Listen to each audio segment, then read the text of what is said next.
मी मच्छिंद्रराव बांदर्डे, गाव पर्यंती. मी या ठिकाणी गेल्या 4 वर्षापूर्वी आंब्याची झाडं लावलेत. या ठिकाणी पाहिजे तसं याला उत्पन्न निघत नव्हतं आणि आम्हाला समजलं की मानदेशी फाउंडेशन शेती माती परीक्षण केंद्र यांच्याकडून माती परीक्षण करून घ्यायचं आमचं ठरलं आणि त्याप्रमाणे आम्ही माती परीक्षण करून घेतलं आणि त्यांच्या रिपोर्टनुसार त्यांचे ॲग्रोनॉमिस्ट येऊन वेळोवेळी आम्हाला भेट द्यायचे आणि त्यामुळं त्यांच्यामार्फत आम्ही या आंब्याला योग्य मशागत आणि खत आणि औषधाची ट्रीटमेंट दिल्यामुळं गेल्या वर्षी आमच्या आंब्यामधून चांगल्या प्रकारे उत्पन्न आम्हाला मिळालं. आणि याच दुसरा एक प्लॉट आहे, त्या प्लॉटसाठी सुद्धा त्यांचे सतत मार्गदर्शन मिळत असतं. तरी यासाठी आमच्या शेती माती परीक्षण केंद्र मसवड यांचे करण शिंदे यांचं आम्हाला नेहमीच सहकार्य लाभतं. वेळोवेळीच्या आंबा बागा, डाळिंब शेती यासाठी मार्गदर्शनासाठी आम्हाला प्लॉटवर घेऊन मार्गदर्शन दिलं जातं आणि त्याचा फायदा आम्हाला चांगल्या प्रकारे होत असतो.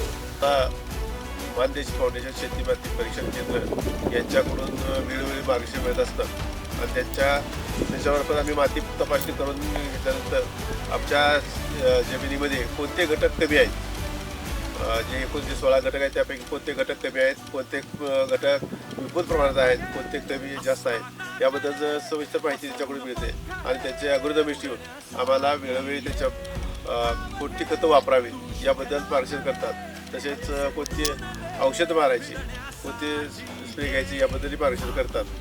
माती परीक्षण केल्यानंतर जो आम्हाला त्याचा रिपोर्ट मिळतो आणि त्याचं वेळापत्रक मिळतं आणि त्या वेळापत्रकानुसार आम्हाला जे मार्गदर्शन मिळतं त्याप्रमाणे आम्ही या झाडाला आवश्यक ते खत देतो, जे जास्त आहे ते देणं टाळतो आणि त्यामुळं आमचं खर्चात बचत होते आणि आम्हाला उत्पन्न वाढ होण्यासाठी मदत होते. आणि यासाठी करण शिंदे हे आम्हाला सर्व शेतकऱ्यांना वेळोवेळी आमच्या विनंतीनुसार आम्हाला इतर ठिकाणी प्लॉटवर भेटी दिल्या जातात.